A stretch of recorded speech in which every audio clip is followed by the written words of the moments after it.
having a blast. Teenage dreams and neon screens. It was all rad, you know what I mean. Like, you know, it's like whatever, together forever. We're never gonna sever, laughing and sharing our stories clever. We'll take you back, it's like whatever. Welcome to Like Whatever, a podcast for, by, and about Gen X. I'm Nicole, and this is my BFFF, Heather. Hello. So how was your week? Oh, my week has been less eventful than last week, although I did fall taking the dog out and That's always fun. Tweaked my little back a little bit. But other than that, it's been, You can't fall when you get over 50 anymore. No, that's what I said. I was like, great, I probably broke my hip and I'll be in the hospital forever. Remember we could bounce up and act like we were okay? I don't think I ever could bounce back up. You'd get embarrassed and be like, oh, no, I'm fine. Jump back up. It's totally cool. I didn't just break my Didn't leg. even hurt, no. Actually, I did break my leg once at work, and I didn't know it. It was the summer, August, right before my freshman year of high school. Ugh. Yeah. I fell carrying a can of applesauce over to the can opener as I was doing the salad bar. Uh-huh. And I slipped and fell.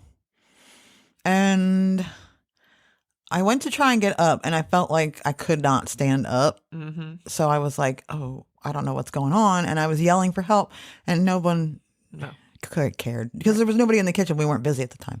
Everybody else was in the dining room. So I was like, help, and no one was coming. So I crawled out, and I finally got them to help. And they were like, oh, they helped me into the booth, and they were like, oh, I'm sure you're fine. And I'm like, I don't think I'm fine. Mm-hmm. So there's not an emergency room, but this was, way back in the day. So it was it was an emergency room, like temporary, like for beach, you know what I mean? Right. Anyway. So they walked me, my mom and one of the hostesses, and my mom is 5'5", and this hostess was 6 foot. Mm-hmm. She was very tall. Mm-hmm. So they walked me.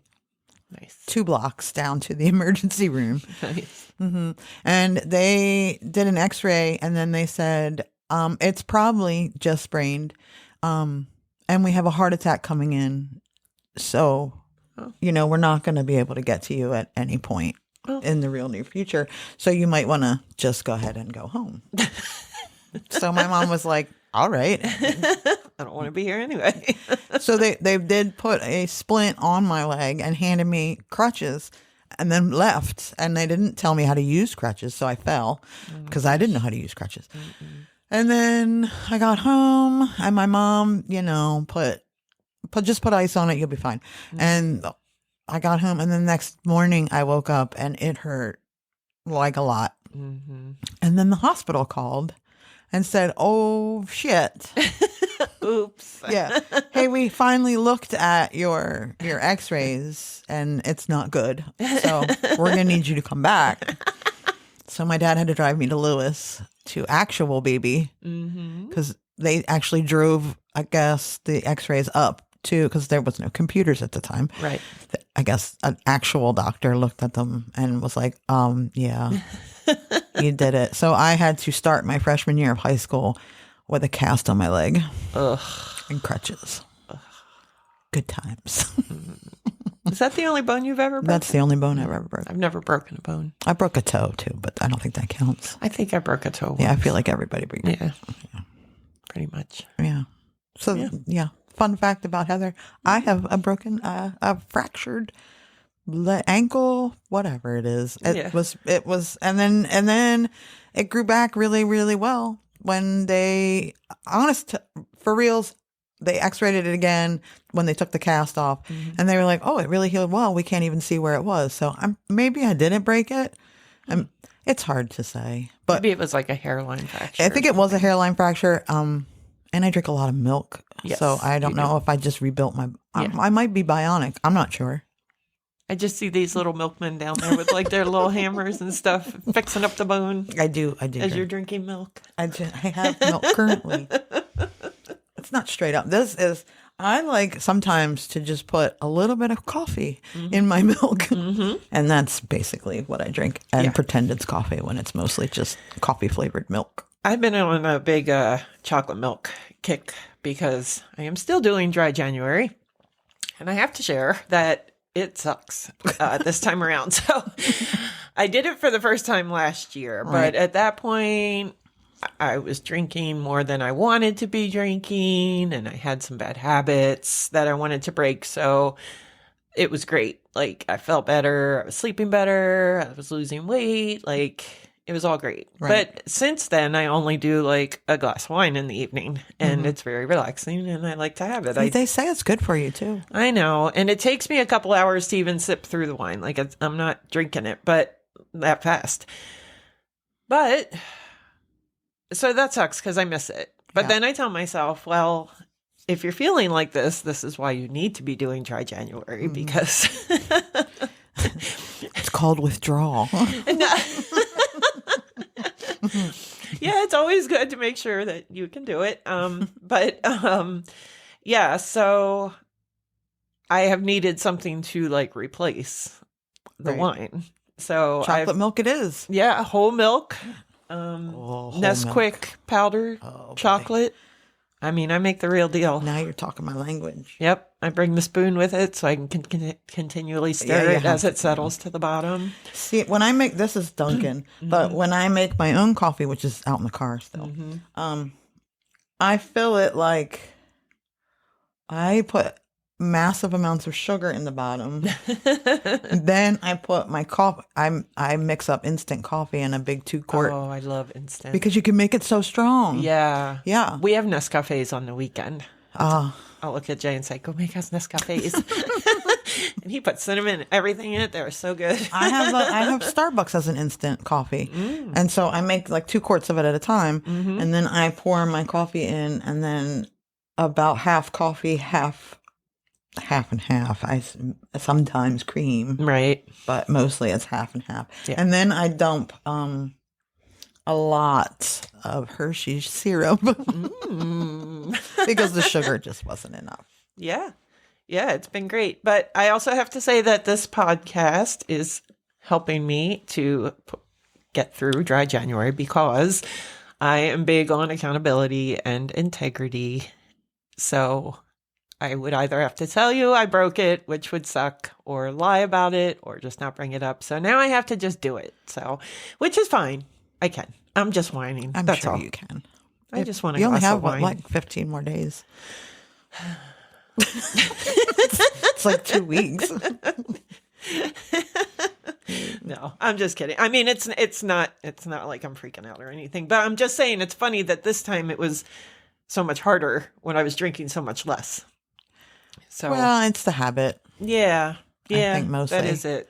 I think that's what any of the vices really are. It's mostly the habits around it. It's not so much the substance as it is the fun of it. Yeah, exactly. You know, heroin and so many rituals around it. And another thing I had to do this week, which my Gen Xers will be able to relate because we're at a certain age. I'm really good about taking my nighttime prescriptions. You know, I have high cholesterol. Ooh. And I have allergies. Nice. And I have arthritis. So I have a little muscle relaxer to help me go to sleep at night. But anyway, it's easy to remember to take those, you know, you're going to bed. But I like to take vitamins and supplements during the day because I think they keep me awake at night if I take them too late. I've just always kind of felt that way. Like what? Vitamins? Yeah. I don't know. Supposed to get them in food? Yeah. Yeah. Well, I have to take vitamins because I have macular degeneration. Yeah. So there's like a special vitamin I have to take. I know, for but that. like that's what I'm saying. Like vitamins are in food that doesn't make you sleepy. Oh, yeah, that's true. Yeah, good point. I don't know. It's probably just in my head, but it's my thing that like I want to take them during the day, but you can't take them until you've eaten because then they hurt your stomach. They really hurt my stomach. Yeah. And so I just never would take them because I have a very inconsistent breakfast schedule and every morning looks different for me. You know, my work, I'm virtual and I'm in high schools and I'm in the office. Oh, so, yeah. So like there's not a lot of structure in my mornings. So I took out a pill planner and I put my vitamins. I started taking biotin recently because I feel like my hair is thinning. So, you know, but I did break that. I'm thinking about jumping on the magnesium train. I have magnesium too. I might have put that in there too. I think I did. I don't know anything about it, but it's supposed to help your happy pills, right? Yeah. And it's just all around kind of good for everything. It's good for your immune system. It's good for your hair, bones. Well, so speaking of hair, like I've always had like the thickest hair on the planet. So not fair. Like I have to shave 3/4 of my head just to have a hair that looks like a normal people hair. And she doesn't even care about her hair. Not even a little bit. I just cut it myself the other day. Have her hair. I cut one side of it. I just took scissors and went in at it, and I haven't done the other side yet. But I have noticed that I feel like it is actually getting thinner. Mm-hmm. It's weird. Mm-hmm. No, and I used to have a lot of hair. Mm-hmm. Yeah, I never had a lot of hair. I've not had thin hair, but certainly I do not make a thick ponytail like ever. So yeah, I can't afford to lose any. So my hairstylist, every time I go to a new hairstylist, I'm like, I have a lot of hair, especially if I get it dyed. I'm like, I'm going to warn you right now. I have a lot. You're going to need to make up like 4 more bowls of that. And they're like, your hair is to your shoulder. I'm like, and it's going to take every bit of 4 bowls because there's a lot up here. And they're like, oh, I figure. And then they get into it and they're like, wow, you really do have a lot. And I've been living with it for 50 years. So. But I have a pill planner too. I'm not gonna lie. Do you? For my happy pills, but mine says poison on it, so mine's cool. Yeah, no, mine's one that my father-in-law left here when he passed. I didn't get the old people one. Yeah. I got the cool. I'm full-blown old people one. Mine's got a skeleton on it and it says poison. You can get it on Amazon. It's pretty cool. Yeah. Well, we'll see if I keep the habit going, and then if I do, maybe I'll get myself a cooler. I'm gonna look into the magnesium. Yeah, definitely. Because my happy pills probably could use a boost. Yeah, mine too. So, a little bit of a heavy topic this week. Yeah, but I wanted to talk about it, and I wanted to research it and kind of remember all of it. I gotta admit, I don't have a really big recollection of a lot. So. That's all right. So you're gonna learn a lot. I am gonna learn a lot. Yep. So, but we're gonna fuck around and find out today about Rodney King. The Rodney King beatings, the riots, and then I'll go over a little bit of reform. Yeah. Yeah, I'd say that lightly. Anyway, I do love cops, and I do appreciate the work that they do. I like the show Cops. It's good. What you gonna do? So this week's content came from history.com, grunge.com, biography.com, the New York Times, and thinkprogress.org. So Rodney Glenn King was born April 2nd, 1965, in Sacramento, California. He was the son of Ronald and Odessa King. Rodney King grew up mostly in Pasadena, where his family moved soon after his birth. In his memoir, The Riot Within, King recounts growing up with an alcoholic and abusive father and the struggles that produced at a young age. His father worked 2 jobs, and when King was 8 years old, his dad decided that he would take his children along to his night custodial job. While his father would drink and listen to country music, King and his brother would buffer the floors until 2 a.m., barely having a chance to get some sleep before having to wake up for the school in the morning. As a result, King was frequently tired and unresponsive in class, which led the school to place him in a disabled learning class. Well, that's unfortunate. It is, and I can really this hits me because I work with high schoolers. And I work with students with disabilities.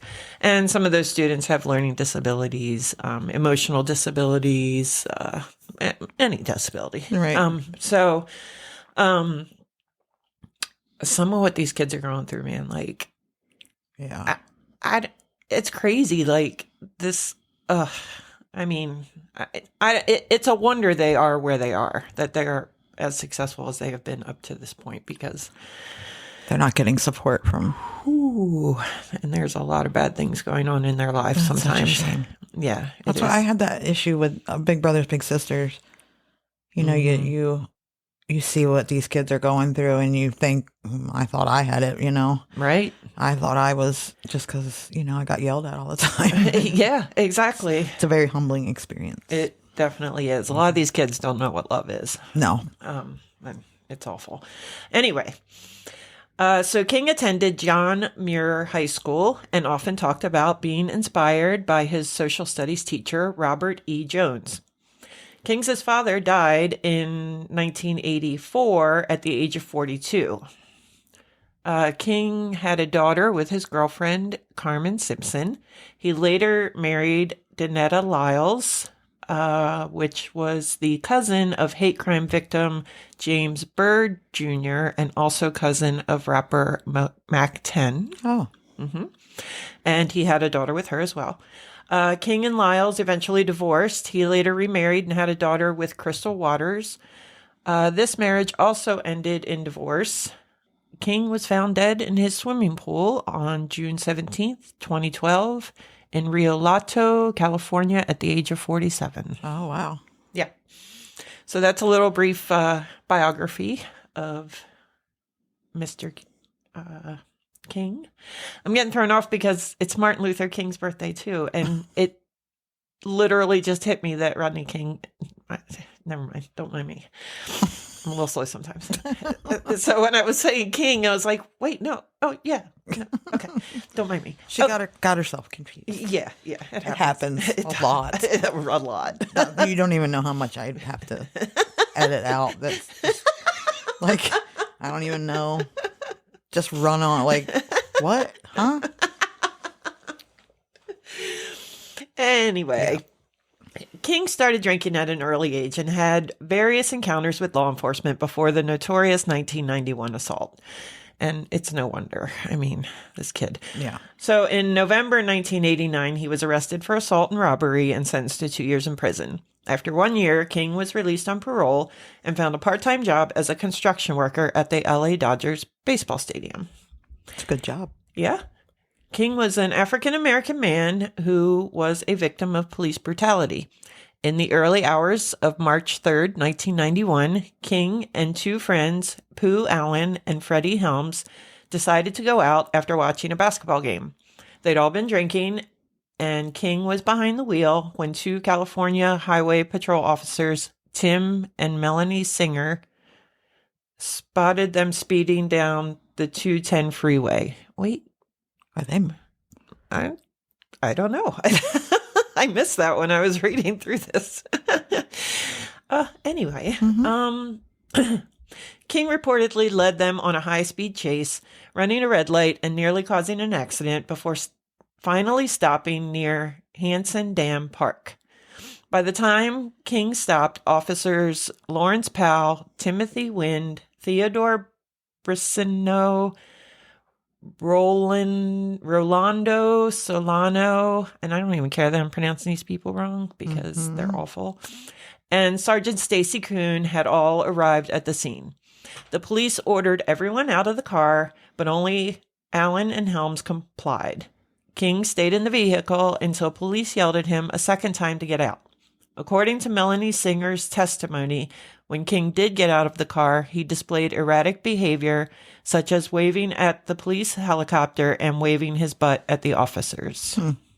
Yeah, real threatening. Yeah. The officers would write in their report that due to his behavior, they suspected King of being under the influence of PCP. That was one of those that they just literally said everyone was on PCP. to justify. Yeah, beating the shit out of 'em. everybody was on PCP. It was like the most. Yep. And I'll bet there was nary a drug test. No. So PCP was which was believed by the police to give people under its influence superhuman strength. Right. Yeah, because pointing at a helicopter and shaking your butt is exceptional strength. Well, yes, it is. You have to really be doing PCP to do that. Yeah, exactly. This belief is actually a crude regurgitation of a myth started by Dr. Hamilton Wright in 1910, which claimed that Black people experienced superhuman strength under the influence of cocaine. Huh. In the day, King's toxology report was negative for PCP. Imagine that. After finally catching... Hold up. Okay, go ahead. Sorry. So cocaine, but just Black people got superhuman strength, not white people. Correct. Is that because it's a white drug, or? Oh, you know what? I bet if cocaine was black powder. Yeah. Yeah. Then yeah. Yeah, because, yeah, I see what you're saying. I don't. That's just, I mean, of all of the drugs to make you superhuman strength, I can't imagine cocaine would be. I mean, it makes you talk a lot, but. Well, that was 1910. Oh, 1910. But they literally put cocaine in everything in 1910. Exactly. So Everybody had superhuman strength in 1910. maybe, you know what? Maybe it did make the appearance of Black people having superhuman strength on cocaine because white people had built up a tolerance for cocaine because it was literally in the soda and in your medicine, and you carried it in a little vial around Yes. Someday I am going to go into a thrift store and look in the jewelry thing, and it is going to be one of those little snifter things with the tiny little spoon, and I'm going to be so happy. Yeah. That'd be anyway. That would be a really cool thing to find. Sorry, I diverted. After finally catching King's vehicle, police proceeded with the arrest. As King exited the vehicle, Officer Kuhn claimed that he had felt threatened, but felt enough confidence in his officers to take care of the situation. Police alleged that King resisted lying on the ground, and after Kuhn yelled for officers to stand back, he fired his taser twice at King. Kuhn claimed that King was unfazed by either taser strike, and Officer Solano further collaborating that King proceeded to lunge at Kuhn. In his report, Officer Powell wrote that King was only temporarily halted by the taser before appearing to attack again. I didn't realize they were using tasers then. Mm-hmm. Well, it was LA, so That's true. they probably had the fancy stuff. The police then proceeded to beat King with their batons, claiming that King continued to resist and struggle as the officers used swarm techniques to subdue him. The officers noted the use of force and batons in their reports, concluding that it had been justified, given King's aggressive nature. Kuhn also wrote in his sergeant's log that King was oblivious to pain. Is that also that probably is. That comes from slavery. Well, that, and I mean, cocaine probably helps that. I know Yeah. he didn't have any cocaine in there, but Right. if you, Right. But that Black people being oblivious to pain, I Yes. remember reading that was something that they're not real was, people. rumored. Yeah. Anyway, this notation also bears racist undertones, echoing the work of Dr. Samuel Cartwright, who in 1851 wrote of enslaved people being invisible to pain when subjected to punishment. Sorry, I didn't mean to laugh through that. I just, again, did an idiot move. And The whole concept is just so difficult to wrap your mind around, that simply because the outside of your skin is a different color, that you would be somehow different. yes, It's just, but that is a lot of people believe that. and still do. And it's Yes. it's unreal to me. Like, I Well, mean, you just showed me that video of the girl that didn't believe in dinosaurs. well, So that's true. I mean, and if you're thinking that one skin color over another would be inferior, I mean, technically, white people would be the inferior because we're not, and how we populated the globe is also because we're colonizers, Right. but we lack melanin, Yes. and that's what, Yeah. that's why we have skin cancer. Exactly. And we're, white people were built to stay in the north, Yeah. and we don't. No. And that's unfortunate. We should go back to that. But it's just, I mean, we are obviously the lesser of the two Right. because we lack melanin. Yeah. After the beating, the police called an ambulance and King was taken to Pacifica Hospital with officers riding along. Doctors gave King several stitches, noting in his medical records that he suffered a broken cheekbone and a broken right ankle. Afterward, King was moved to a jail ward at County USC Medical Center, where he was booked for evading and resisting arrest. Now, mind you, when they pulled him over, I don't even think there probable cause. Was he speeding? I don't know. I can't remember if I said that he was speeding, but I feel like, I mean, they can make up any. yeah. An uninvolved resident, George Holliday, saw and filmed the incident from his nearby balcony and sent the footage, which showed King on the ground being beaten after initially evading arrest, to local news station KTLA. The incident was covered by news media around the world and caused a public uproar. At a press conference, Los Angeles Police Chief Daryl Gates announced that the 4 officers involved would be disciplined for use of excessive force and that 3 would face criminal charges. The LAPD initially charged King with felony evading, but later dropped the charge.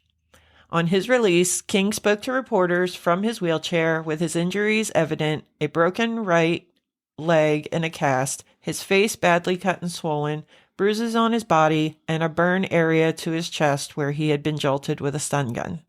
King described how he had knelt, spread his hands out, then slowly tried to move so as not to make any stupid moves before being hit across the face with a billy club and shocked with a stun gun. King also said he was scared for his life when the officers drew their guns on him. See, and this is my issue with people who say there's no such thing as white privilege. Because you do not have to teach your son and daughters what you should and should not do when pulled over. All you have to tell them is don't argue too much and give them your license and registration. You know what's been driving me crazy? We've been watching, the ID channel has a show called Very Evil People, and it's hosted by Donnie Wahlberg. Keep forgetting to watch. Yes. And it's cool because, of course, we have listened to all the serial killer stuff. We know all the stories. We know all the players. But this one actually, it does kind of give more information. It's got some bad reenacting in it a little bit. They all do. Yeah. That's the best part of this. Yeah. But some of the survivors are on there, families of survivors. And I am getting more detailed information, some things like I didn't know from it. So it's pretty neat. But in so many of these cases, these men are driving around with bodies in their trunk, blood all over them, guns laying on their front seat. Cops are pulling them over and they're like, oh, yeah, I just shot a bird. And they're like, oh, okay, go ahead. And they just leave. And I look at Jay and I'm like, it's so good to be a white male. And I don't hate men and I don't want to do the whole man hater thing. It's not that, but just being a white male. Yes. Makes life easier for you. The number one, the way you see it in serial killer, Jeffrey Dahmer. Yeah. They ran up to police and said he is with handcuffs on. Now, there was the added that they were all gay, and, that was a whole nother, we really can't deal with the brown people because they's brown and gay, and that's 2 strikes. Yeah. But they handed these kids, underage kids, back to Jeffrey Dahmer. Yep. And just go on about your way. The one I was watching the other night was, let me see, who was it? It was the guy who went on the dating game. Rodney Ocala. Yeah. His first victim was like an 8-year-old girl. Yes. And she didn't die because some guy saw her getting picked up Yes. on the street. Now, why this guy didn't stop it when he saw it, because he could have saved this girl a lot of trauma. It was the 70s. Yeah. 60s or 70s. Yeah, but he did at least, and I will give him, he did. He followed him home, and then he went and called the cops and said, hey, I just saw this, go check it out. So they show up at his house, and, the little girl was almost dead. He had already raped her, he was strangling her. She lived. She's on the show. Yeah. She doesn't remember any of it. She's completely blacked out. She remembers getting to his house, and that's the last thing that she remembers. Good. Yeah, that's what I said. But so they have him for this. And then I think she moved back to Mexico with family or something. The cops went there, saw his face through the door. He ran and got away. They came in and made the decision to save the girl instead of chase him. Yeah. So, thank God. And so they did. And so he runs off. So, but the girl can identify him. They walked in on it. Yeah. But they went to the college he worked for, and they were like, no way. There's no way. And they were all like, all right. And they just didn't do anything. Like, they saw him do it. He was naked when he answered the door. If you listen to any of these, they call them the less dead. That's exactly, it's sex workers, and it's right. Especially there is a huge problem with indigenous women going missing. Yes. And no one seems to give a shit. Nope. And it's so unfortunate that it's big in the trans community as well. Yes, because they are the less, they call them the less dead, because it's these people prey on people who are down on their luck, or, in tough circumstances, or addiction, and so many things. And then no one comes looking for them. Oh, I remember what it was. Sorry, real quick before I forget. The family didn't want to put the little girl through the trauma of going to court and having to face him and say what happened. And that's why they let the case go. Yeah. With all that evidence. I mean, if you don't think that white privilege is a thing, then yes, you should maybe read some more. Yeah. I mean, we're not blaming anybody. We can't help how we were born, but acknowledge it exists. Yes. and I think what bugs me is when these people are like, oh, well, I've had, I've been down on my luck, and I don't have any money, and I live in it. And okay, but take that and add to it that you can't drive anywhere without the thought of you possibly getting killed by the police. Like, it's just, yes, you are down on your luck, and that's unfortunate, but you don't have the added. Yes. And then if you have children, you have to worry about them as well. Especially a young black male. I mean, you have to it's horrible. Yeah. Yeah, it is. So this all led to the LA riots. At about 3:15 p.m. on Wednesday, April 29th, the jury released their verdict. All 4 officers were acquitted of charges in the King case, save for a mistrial on one charge against Powell of excessive force. The response was immediate. As protesters took to the street, hundreds of people gathered at the Los Angeles County Courthouse to protest the verdict. By 5:30, the unrest had grown violent near the intersection of Florence and Normandy Avenues in South LA, where locals attacked passing motorists and forced overwhelmed LAPD officers to retreat. A news helicopter captured footage of white truck driver Reginald Denny being pulled from his rig and beaten nearly to death with no signs of police assistance. Do you remember that video? I do remember that one. Mm-hmm. Yes. Minutes later, a Latino driver named Fidel Lopez endured a similar attack. And and here's another issue with white privilege, because I feel like when you see anything about the LA riots, that's what you see. That is the video you see. That is the video that you see. You know what?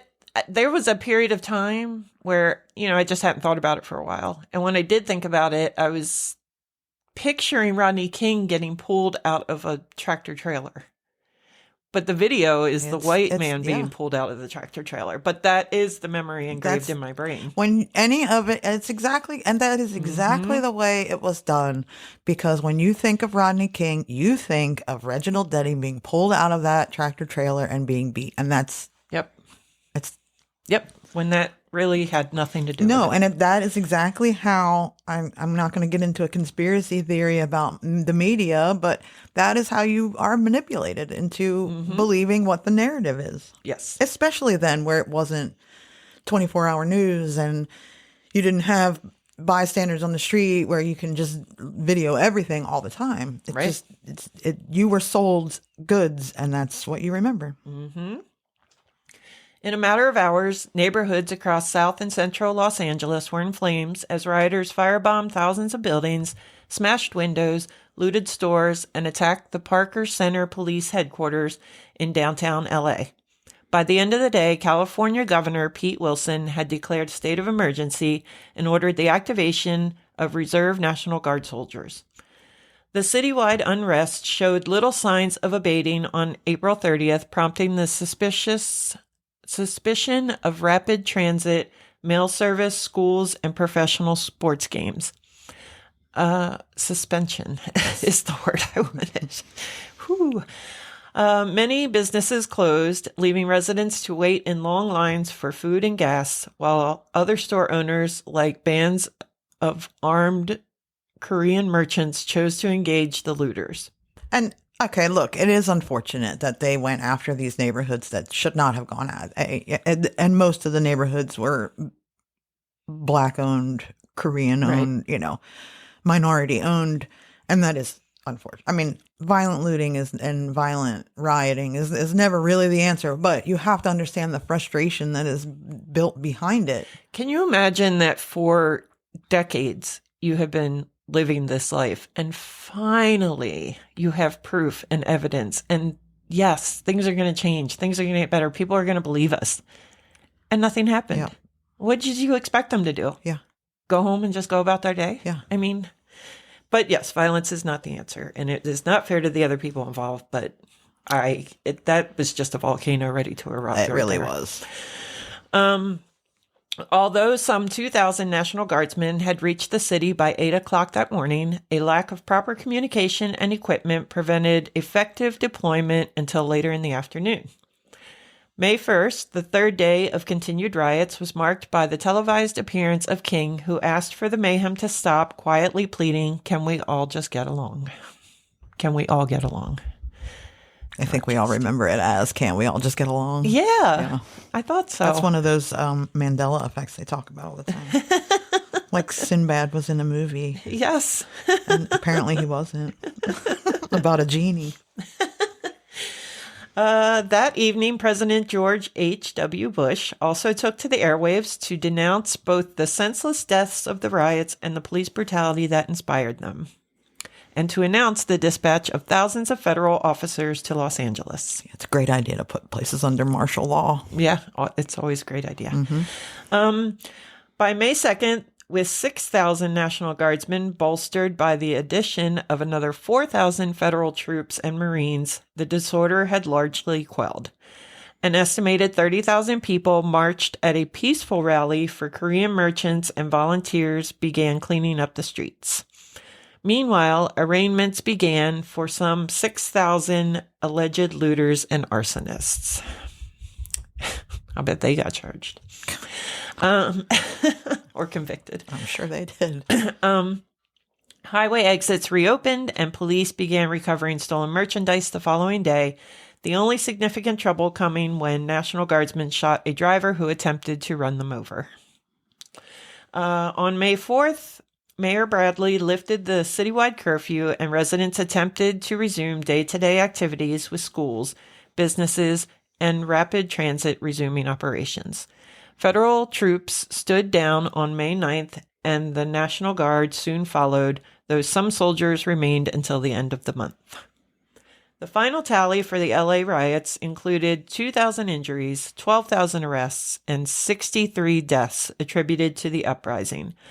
Upwards of 3,000 buildings were burned or destroyed, and 3,000 businesses were affected as part of the $1 billion in damage sustained by the city, leaving an estimated 20,000 to 40,000 people out of work.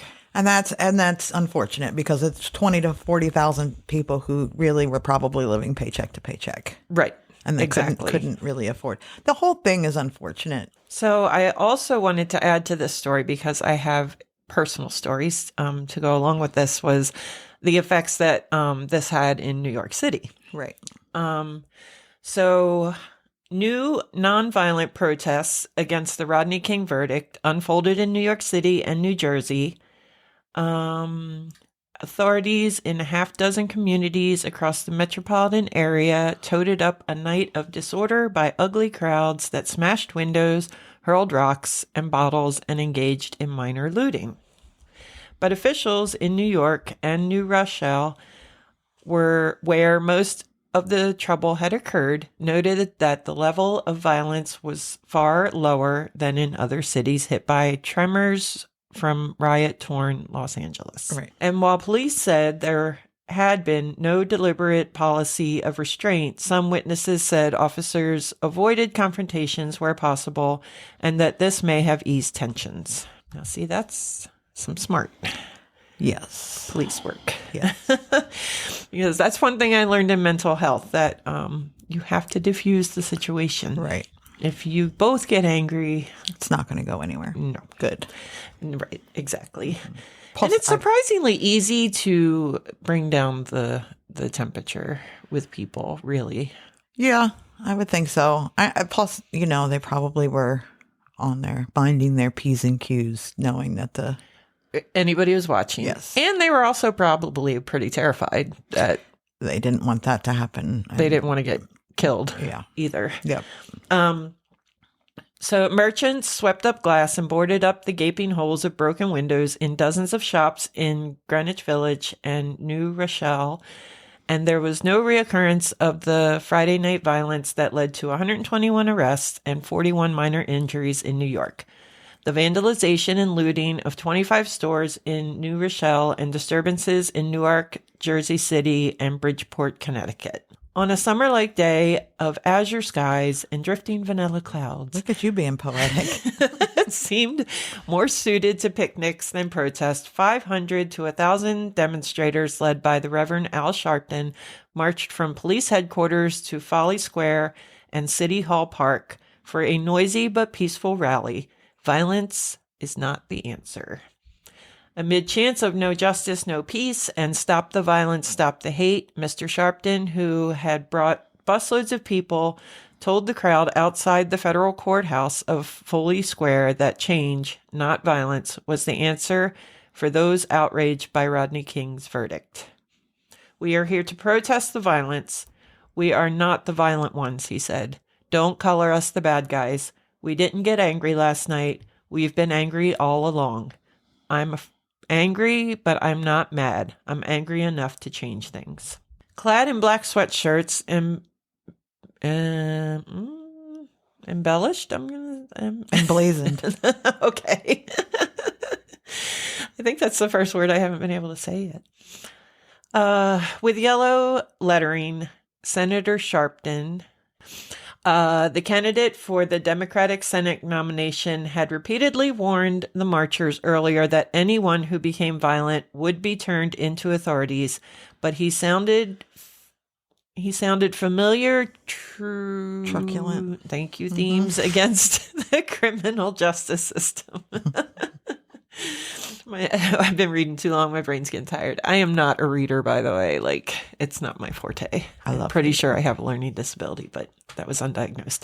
But anyway, there has been the administration of injustice in New York City, he said. Rodney King is not an isolated case. We know Rodney King's story all too well. He named some blacks slain by the police in recent years, adding, "It is time that murderers pay the price, no matter who the murderers are." Amen to that. Yes. So I wanted to tell that because so when those riots were happening, so the verdict had come out, I think Friday, that Saturday, friends of mine were going to the local community college, and this was 1991, and or was it 92? Anyway, it was 91. 91. That's what I thought. Oh yeah, it's right here. Anyway, so they were in an art. It was three friends. They were in an art class, and we did everything together, but I was not in this class. Right. And they were going on a bus trip to New York City. So we were going up to go to an art museum in New York City. The bus got us up there, and then we were pretty much just set free in the city. You know, 4 18-year-olds just dropped in the middle of New York City. Yeah. So the good old days. From Delaware. Exactly. So you can only get two people in a cab. So two of my friends went ahead in one cab, and me and one of my friends were in the other cab. And our cab driver literally did not speak any English. Right. And we weren't very worldly, so we had no skills. From Delaware. We had absolutely no skills to try to figure out how to communicate with this man. So our friend's taxi takes off. And we were heading for where we were supposed to meet the buses. I think we all had to meet up there midday, and then meet again at the end of the day, kind of a check-in thing. So we were heading. So we now are alone in this cab with this guy, and he doesn't know what we're saying, that where we need to go. Right. And we eventually just have to get out of the cab. We don't know. So, and I think maybe we didn't know. I don't know what happened. But anyway, we're trying to find this place, and we just are lost. We can't find it. So we spent the whole afternoon basically running through the streets of New York City. We were in Chinatown. We were everywhere. Just running. I guess we thought eventually we would see our bus. I don't know what we were doing, but eventually it'll turn up. So then night started coming on, and mind you, now it's still payphones. There are no cell phones. Yes. But we don't want to call our parents because we both had very strict parents, right? And we knew we were going to get murdered when we got home. So we really wanted to figure it out on our own before we had to involve anyone else. Right. Because, nobody's noticed it's dark and we haven't come back yet. So, and at the time, so we don't even realize what's going on in LA because we're 18. And it's nighttime. We get down in the subway, and there's one person on the subway. And we were like, wow, it's really not busy here. And the one person there says that's because of the riots in LA. And here we're like, oh. Uh-oh. Again, we're on the subway, but we don't even know where we're going. Right. We're just literally. So we pop up in Central Park. And we come up out of the ground at Central Park, and literal crackheads. I mean, skinny, scrawny white girls, just like zombies, are coming up to us, asking for money, and we're screaming and running off. It was insane.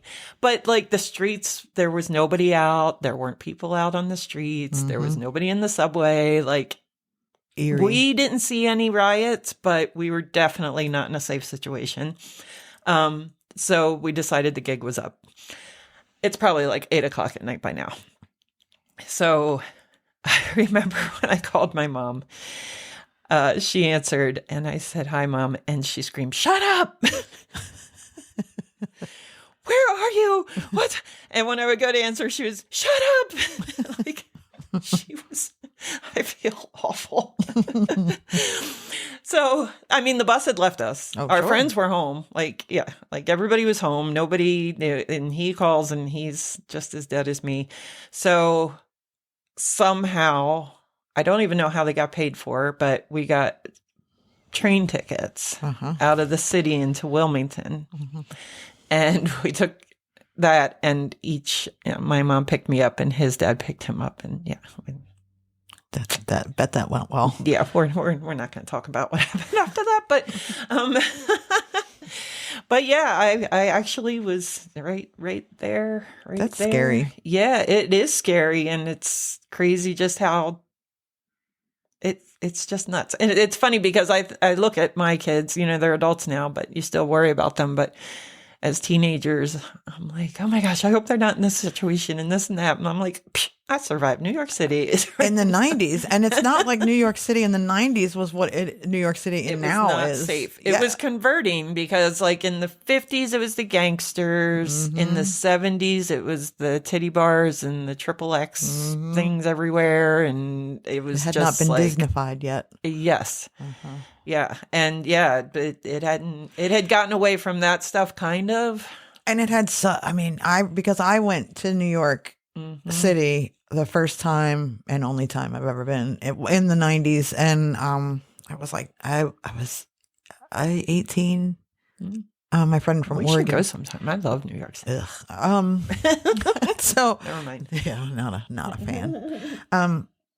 But it had such a reputation. And I know, just coming from, first of all, we're coming from Delaware. It's slower Delaware at that. So it's like no crime happens here at all ever for any reason. I mean, if something happens, it's like shakes the world. Yeah. And New York had such the reputation of like you were going to get mugged all the time and you were going to get killed all the time. And I think probably part of what made me think I'd be okay and I'd be able to figure this out is my dad grew up in North Jersey and Staten Island and New York City were his stomping ground. Like that's where he went to play. So every summer we would go up to my grandma's in Jersey and we'd stay for like a week. But one of the days would always be a day trip up to New York City. So every summer of my life I had been there. Yeah. And he liked, some of the lesser desirable places. We had to go to his favorite pizza shop and that was cool. Like we went in there, he was, I don't know, I was maybe like 15 or 16. So he would have been in his 40s. And we walk in, he hasn't been in this place since he was a kid. Right. And he was a greaser. He wore the white t-shirts and drove the fancy convertibles. I love your dad. I know. We walk in and the old Italian lady comes running over. Georgie just throws her arms around him like she was so excited. She hadn't seen him in like 30 years. Wow. Yeah. But I think that's, I don't know, maybe that's why I thought I'd be able to navigate my way around. I mean, if you're somewhat familiar with it, like I pretend like I could make my way around Philadelphia and the times that I've gotten so-called lost. Philadelphia is not real hard to get unlost from, but I just from hearing, my dad talking about, because my dad worked at Domino Sugar and we need to go to that casino really bad. Okay. Just because that's where my dad worked. Okay. Doesn't anyway. A terrible idea to let him work in a sugar factory. Yeah, but notice you say we should go somewhere, and I'm like, okay. So yeah, I'm much more familiar with the ins and outs of Philadelphia, and that's why I feel like maybe I feel uncomfortable in New York because I feel like I know Philadelphia. I drive through I drove through Philadelphia all the time, and especially after I graduated, we would go to Philly for freaking lunch. Be like, you want cheesesteaks today? Yeah. Where do you want to go? Yeah, Jim's on South Street. Okay. Yep. So I think that's why but it had such a reputation, and I don't think many other cities really had that reputation. Yeah, I think it started with the gangsters.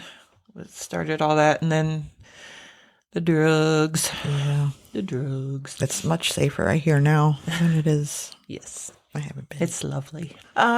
So critics of the LAPD earned some vindication in 1993 when officers Kuhn and Powell were sentenced to 30 months apiece for violating King's civil rights. In April 1994, King was awarded $3.8 million in a civil lawsuit against the city. Although the LAPD demonstrated improvements with community-based programs, it resisted implementing most of the recommendations of the 1991 Christopher Commission. It wasn't until the Rampart scandal of the late 1990s, which exposed widespread corruption within the LAPD anti-gang unit, that serious change was enacted. Through it all, Rodney King was just a man trying to find his way in the world. Some would see him as a hero or a martyr, while others would maintain that he was a criminal and a villain, but the police's infringement on King's rights and dignity would become a lasting symbol of the reality of police brutality. King's assault and the subsequent trials of the officers would lay bare the racism and injustice that ran through Los Angeles and its police department, becoming a catalyst for demands of police accountability. I mean, when you watch, I know that it was fresh on the minds of people in Los Angeles during the OJ trial. I know that a lot of things were swayed or influenced during that trial because really it was the LAPD versus OJ Simpson. I mean, that's what it was, because it was Mark Furman and, And he was the lesser evil. I mean, that's in the jurors' eyes. I remember them when they brought the verdict down. I mean, LA was bracing for another riot. I mean, I remember that. And, I think looking back on it now, some of the documentaries and stuff I've seen on, I mean, I won't get into whether or not OJ did it, but I mean, you don't write a book that says, if I did it, if you didn't do it. But I think that was a big part of everyone's minds at the time. I mean, it really was an indictment on the LAPD versus OJ. Yeah, that makes sense. Yeah. So, not a lot has changed, but I did put in here a little bit about reform that has happened since then. It can feel like nothing has changed in the way we police the police. Many things haven't. Juries acquit police, cops get their jobs back, and brutality happens again. Some things have gotten worse, like police militarization. But some things have gotten better, or are still moving towards reform in the wake of a prominent brutality incident. A history of these incidents reveals that some major recent police reforms got their start after highly publicized episodes of police violence, but it was only after years or decades and dogged persistent community building that some progress started to manifest. A videotape by a bystander captured 5 officers pummeling Rodney King with batons more than 50 times as he struggled on the ground outside his car. The recording immediately sparked outrage, but anger magnified when the officers who beat King were acquitted by a jury the following year. The acquittal triggered 3 days of violent riots, during which at least 53 people died, and created immense momentum for reform. The cops in that case were ultimately held accountable when federal prosecutors took up the case and secured convictions of 4 officers. And by some measures, the LAPD was transformed in the 2 decades that followed. Los Angeles was the original militarizer of police, even before the federal government started handing out leftover or used weapons, and before the height of the war on drugs. The LAPD was the godfather of that kind of militaristic response. It is a very systematic problem in just about every community throughout the United States. Los Angeles was forced to scale back in some ways after the riots, partially as a result of the Christopher Commission created in response to the King beating to develop recommendations for reform. But initially, few of the commissioner's recommendations were adopted by the city. Christopher Commission recommendations lay a foundation but weren't successful in bringing about reform. One of the most significant reforms that did come out of the commission was ending the policy of lifetime terms for police chiefs. The police chief who presided during that period and had overseen an era of increased militarization at the Los Angeles Police Department, Daryl Gates, was forced to resign, and therefore lifetime terms were over. Well, that's good. Yeah. Lifetime terms are never a good idea. Never. I mean, I guess for the Pope, but... Yeah, he doesn't count. Yeah, exactly. In the intervening years, the city took advantage of its prerogative. It's my prerogative. Bobby Brown. It's mine. The city took advantage of its prerogative to hire chiefs for 5-year terms and then bring in some new in a series of chiefs who instituted some change but failed to alter the culture. That changed when Bill Bratton became chief more than 10 years later in 2002 and instituted what is known as community policing. Underlying this approach is the idea that police can rarely solve public safety problems alone and require the input of various stakeholders to come up with solutions that might be resolved by social services or other measures instead of heavy police hand. Bratton was hired as a reformer chief after a series of incidents of corruption emerged, known as the Rampart scandal. When Bratton arrived, the stage was set for real change because of a few other intervening developments. 5 years after King's death, the city finally instituted a recommendation to create an independent inspector general to review the department. In 1994, Congress passed provisions in the Crime Control Act meant to address police misconduct in a more systematic way. One provision gave the Department of Justice the power to bring civil suits against local police departments that exhibited a pattern and practice of excessive force and other constitutional violations, and the department used that power to enter into a settlement known as a consent decree with Los Angeles. As I'm listening, I am listening. I have to wonder, why is LA like the worst? Like what is it? I mean, you have to figure that LA and New York probably have the same amount of crime. Right. By or anyway, but and I'm sure that it happens. I understand that New York cops are probably not innocent of anything, but you have to wonder, like, why was the LAPD allowed to run rampant like that and get away with it? And you hear about all of this, but you don't really hear that. Mm-hmm. I wonder if it had to do with politics, because LA is a very rich and a very poor. I imagine that too. I think that they have a bigger gang problem. Mm-hmm. Yeah, I think so too. I mean, New York was run by the mafia. Right. But down there they have like Mexican gangs that are there's a lot of different there's a lot of different gangs, and I don't know, maybe that I don't know. I think a lot of drugs come through that way too, because it is close to the border. Oh yeah, that makes sense. It'd be worth researching. Well, and drugs probably has a lot to do with it, because I don't think the mafia really, they played a little in drugs, but I don't think they were really, that wasn't their thing. Dealing drugs wasn't their thing. Yeah. And I'm pretty sure gangs eradicated the mafia. So in New York. So yeah, drive-bys. So I guess that's why it just always seems that Los Angeles was so much worse with that they just got away with everything, and I don't know why. I don't know if that's just my own thinking or. Yeah, and it's unfortunate because the corruption just runs deep anywhere. Yes, and it's hard because a good cop coming in isn't going to want to be in that environment, and the one person.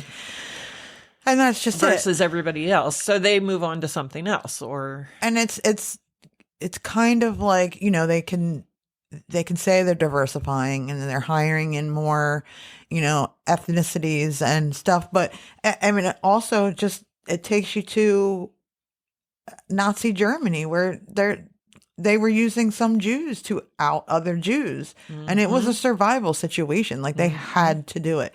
So, if you're a black cop in LA, are you really what are your choices there? Exactly. You can't, nobody is going to care. First of all, if you're saying, hey, this is happening, and you're going to get just brushed off. And right. I mean, it's just.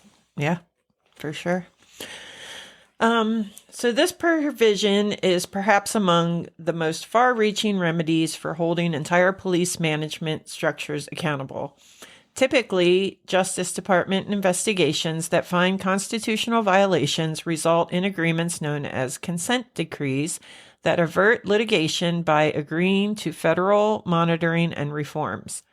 Common reforms include changes to police training, stronger mechanisms for complaints against officers, and improved supervision. A Vera Institute study of the first consent decree in Pittsburgh, Pennsylvania, found that use of force incidents declined after the consent decree ended, and that the city largely succeeded in meeting DOJ goals, but that citizens still perceive police as sometimes using excessive force, particularly against minorities. It was in executing his city's consent decree that Bratton transformed the LAPD. It is like night and day. Jeff Schlanger, who was hired to monitor the LAPD in 2001, told NBC News. As in Ferguson, which was another incident, Yes. What was most lost after the Los Angeles riots is what is known as police legitimacy, community trust in the police that underlies all of their work. Bratton, I mean, I don't know that there was a lot of community trust at any point in the police. yeah, honestly, Not even now. yeah, exactly. But the difference is that I can have words with the police officer that pulls me over and for no fucking reason at 6 o'clock in the morning on my way to work. Mm-hmm. Or when I'm in my Jeep and he wants to give me a hard time about the tires sticking over. I can sass him. And did. So I think. Well, that's another thing going back to when we were talking about serial killers and prostitutes. Mm-hmm. I mean, these women are getting raped. Yes. And they're going to the police. And the police are just like, eh. Yeah. So. And yeah, it's. Yeah. it just goes back to, your perspective on things and what you know and what you've been treated, how your life has unfolded and what you've been treated to. Mm-hmm. And the whole system is really built to keep poor people poor. Oh, yeah. And the problem just continues to snowball because that's the whole point of this. I mean, why other countries don't use credit reports, and why is that, you can't find a place to live if you don't have a good credit report, and you can't, and then if you have bad credit, then your car insurance is higher and you have to pay more in rent, and you're the ones who can't afford it. Exactly. And because it's car loans and everything is way more expensive, and you're never going to get out of the hole. No. Let's see, where was I? Bratton instituted an era of era. I feel like I'm saying error, and it's I think that's E-R-A. just Sussex County coming out. Era. I know. Era. Of communication and respect interaction between individuals and police, creating a department that reflected the community and building relationships with community leaders. He even demonstrated some inclination for holding officers accountable. After a violent police response in 2007, immigration rallies in MacArthur Park, Bratton announced immediate investigations, and several officers were eventually demoted or fired. But many things remained unresolved. For one thing, the mechanisms for policing the police didn't improve much. A Human Rights Watch report noted that at-risk LAPD officers who frequently use significant force continued to act with impunity, and officers were not frequently punished for misbehavior, either internally or by the courts. For another, some tactics embraced by Bratton have created their own set of hostilities with minority communities as a result of policies that see targeting low-level offenses in high-crime areas as key to thwarting larger crime. When this policy is not implemented with consistent rigor, these police stops can also lead to unnecessary police violence and even death. And that is just goes to show you like the ridiculousness of to target lower crimes. Yeah, that seems smart. That just seems like that's the answer to go after shoplifters, Yeah. Or somebody smoking a joint. Yeah. People spending their life in jail. Over something that is Weed. now legal in the majority of the states. They first of all should let all of those people out because this is just ridiculous. It is. And anybody who says that weed, where is my soapbox? Because here it's coming. Anybody that says weed is a gateway drug is extremely not misinformed, but can't. Ignorant, because we all know that, first of all, alcohol is your gateway drug. Because Yes. I'm sorry, but if you're a Gen X, you had beer or whiskey or something Boone's before Farm. before the age of 10. You had some form of alcohol. Oh, yeah. And then you were told you can't have it. And then it builds up and it builds up. And then, so every single person drinks before weed or any of that. So the whole weed thing is just bullshit. Yeah. Yeah. That and the fact that alcohol is legal and weed is not is insane. Like, nobody ever got in a bar fight because they smoked too much weed. I'm not trying to tattletale on my parents again, but I was raised by, and it's my dad. Nobody works harder than my dad. That is a fact. Nobody is more active That than is true. the man is pushing 75 years old and is going skiing this weekend. Oh my God. I don't know where. I think Vermont. Oh my gosh. He is. No one is more active than my father. Like, literally, there is no one more active than my dad. And Well, the only thing that was ever in any danger when your dad was high was A bag of M&Ms potato chips? and potato Yes, chips. he likes his potato chips and M&Ms. Yep. Yeah. That whole thing just. Yeah. The weed thing just bugs the shit out of me. I hate it when people say it's a gateway drug. It's not. It's not. No. So, yeah. So sorry for the heavy topic, but I thought it was something that was important. Plus, today is Dr. Martin Luther King's birthday. Yes. We are recording on Wednesday this week. Heather's messing up the schedule again. I know. But it's all good. So, I'm going to mess it up next week too because I'm off Monday. ooh, you're coming Monday? I was hoping you were. Oh, I can. I wasn't going to, but I can't come Tuesday. Oh, I'm off Monday. Maybe I will come Monday then. Yeah. I don't know why we're having this discussion. We can do that later. We digress. Yeah. So, yeah, sorry for the heavy topic, but I hope that you got something out of the information. It was very good. Good job.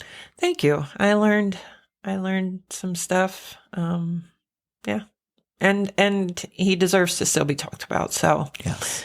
don't want us to forget about it. I do want to take a second also. In the LA fires right now, it's very sad.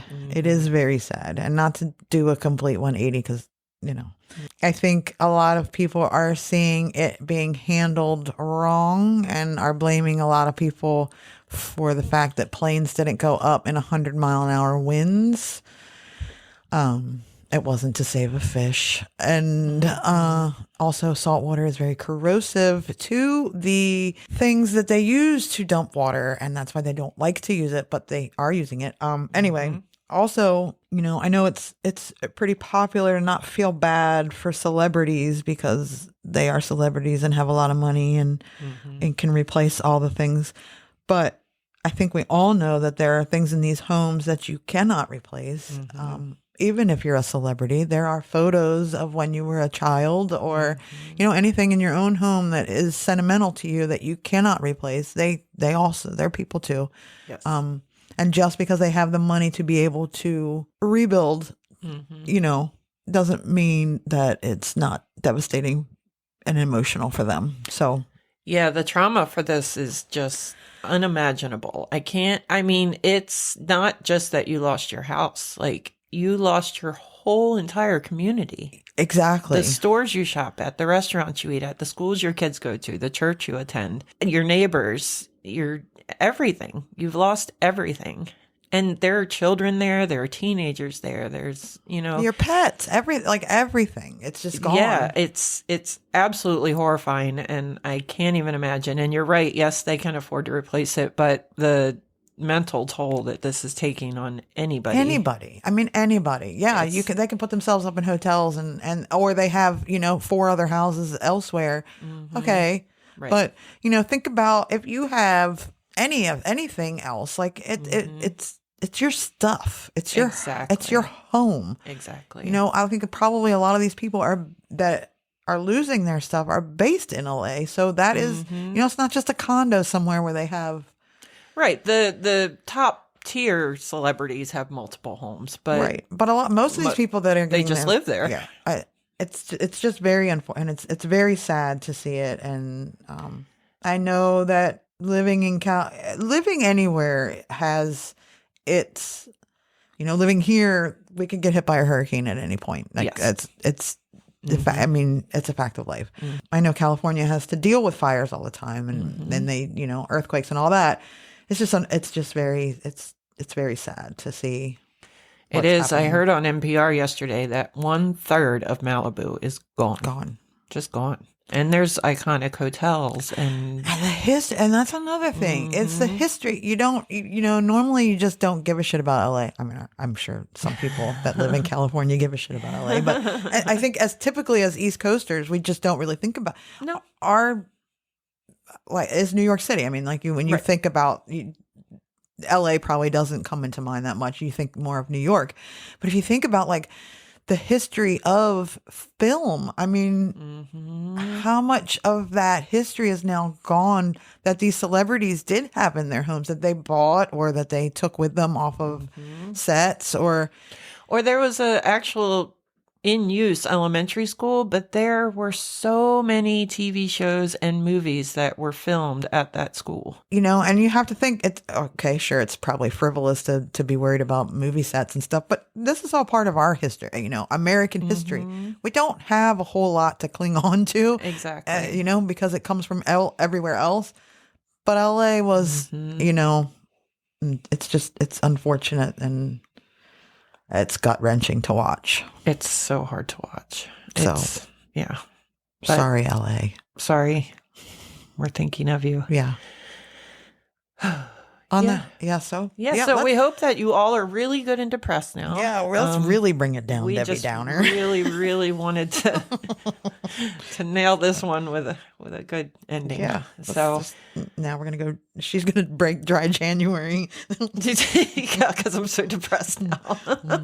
Anyway, so thanks for listening. Thanks for being brought down. Go listen to something more upbeat after this. Yeah, like Morrissey or something. Yeah. If you liked being depressed, share, rate, review.